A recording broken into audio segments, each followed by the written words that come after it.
ये है कि जो बातें अगर आपको अच्छी लगे, अब विचार अच्छे लगे, तो अपने जीवन में जरूर अपनाएं उसको। भगवान तेरा शुक्र है। जब भी जीवन में कोई घटना घटती है, कभी कभी इंसान सोचता है तो बहुत बुरा होया, बहुत बुरा होया, लेकिन आप ये भी आपको याद होगा कि कुछ टाइम बाद आप ये भी सोचते हो बढ़िया हुआ, इतने में टल गई, इतने में ही टल गई। जब कोई एक्सीडेंट होता है, कोई दुर्घटना होती है, तो हम सोचते हैं बुरा हुआ, लेकिन बाद में ये भी सोचते हैं भला हुआ है, इससे में टल गई बात। तो इसी बात के ऊपर आपको एक घटना बताता हूं। भगवान के पास स्वर्ग लोक में व्यक्ति ने कहा कि मुझे अब मृत्यु लोक जाने की इच्छा नहीं है, धरती पे आने की मेरी इच्छा नहीं है, क्योंकि वहां जाऊंगा सुख का पता नहीं, लेकिन दुख जरूर मिलेगा। अब हर किसी की इच्छा सुख चाहिए, दुख किसी को नहीं चाहिए, नफा सबको चाहिए, नुकसान किसी को नहीं चाहिए। तो भगवान ने कहा तू मृत्यु लोक पे जा, और जब भी तू मुझे याद करेगा, जो कोई परेशानी आएगी, दिक्कत आएगी, मैं तेरे साथ खड़ा हूं। जब भी तू याद करेगा, मैं तेरे साथ खड़ा हूं। इस भरोसे पे जब भगवान ने भरोसा दिया कि धरती पे जा, जब कोई परेशानी होगी मैं तेरे साथ खड़ा मिलूंगा, इस भरोसे पे वो मृत्यु लोक में आ गया, जन्म ले लिया उसने।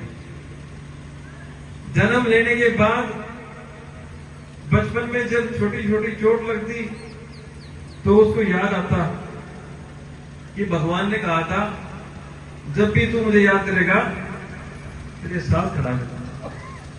जब भी कोई छोटी मोटी चोट लगती, वो लोग भगवान को याद करता। तो जब वो भगवान को याद करने के बाद देखता, तो परछाई दिखती सिर्फ एक उसकी, और जब कोई खुशी का माहौल होता, वो तब भी भगवान को याद करता, तब परछाई होती दो भगवान की। ऐसे ही बचपन बीता, जवानी बीती, बुढ़ापा आ गया। पूरे जीवन में जब जब उसने भगवान को याद किया परेशानी में, तो परछाई दिखी उसको एक, और जब कोई ब्याह शादी का माहौल होता या खुशी का माहौल होता, तो परछाई दिखती उसको दो। तो बड़ा वो परेशान हुआ कि भगवान ने मेरे से वादा किया था, जब तू नीचे जाकर के कोई परेशानी में होगा तो मैं तेरे साथ खड़ा हूं। तो जब उसका अंत समय आया, तो उसने भगवान से पूछा कि आपके भरोसे मैं यहां पे आया था मृत्यु लोक में, जब जब मैंने आपको याद किया, तब तब मेरी परछाई, मतलब मैं सिर्फ दिखाई दिया अपने आप को, और सुख में हमेशा आप मेरे साथ खड़े रहे।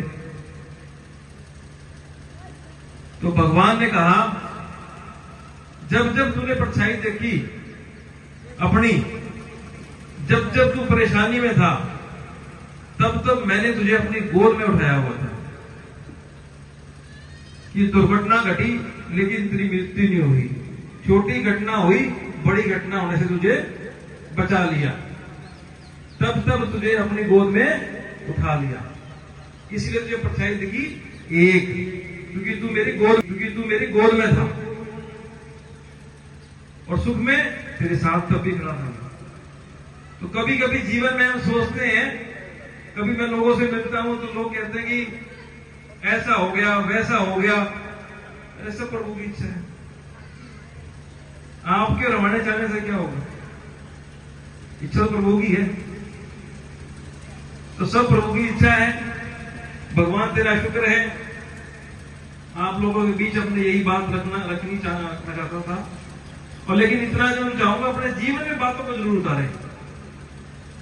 कभी कभी मत्था टेकने आप जाते हो वैष्णो देवी, वहां आपकी कामना पूरी नहीं होती, और कभी कभी कामना आपके गांव के मंदिर से पूरी हो जाती है। बात किसकी है? बात आस्था की है। जहां पे आपकी आस्था होगी वहीं आपका काम भी होगा। बच्चों की आस्था किसमें होनी चाहिए? मां बाप में। तो भगवान को ढूंढने के लिए आपको दूर 4 धाम यात्रा करने की जरूरत नहीं है। भगवान तो खुद कहते हैं मैं तो कण कण में हूं, अगर मानोगे तो भगवान के लिए आपको बाहर जाने की जरूरत नहीं है। अपने मन को साफ रखो, काम भी होंगे।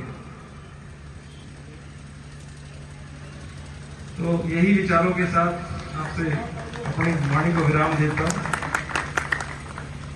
लेकिन फिर यही कहूंगा कि विचारों को कहीं ना कहीं अपने जीवन में जरूर उतारें, तभी मेरे रुकने का भी फायदा होगा और मेरे बोलने मुझे लगेगा कि हाँ कुछ मैंने अच्छा करके गया। मैं आपका बहुत बहुत धन्यवाद। बाबा जी का बहुत बहुत धन्यवाद। और बाबा जी से एक प्रेरणा मिली कि सुख हो या दुख हो, किसी भी स्थिति में हो, हमें उस भगवान का शुक्र करना चाहिए, मन से शुक्र करना चाहिए, सिर्फ जबान से नहीं। हे प्रभु तेरा शुक्र है। धन्यवाद आपका भी, आपने सुना। धन्यवाद। शुक्रिया।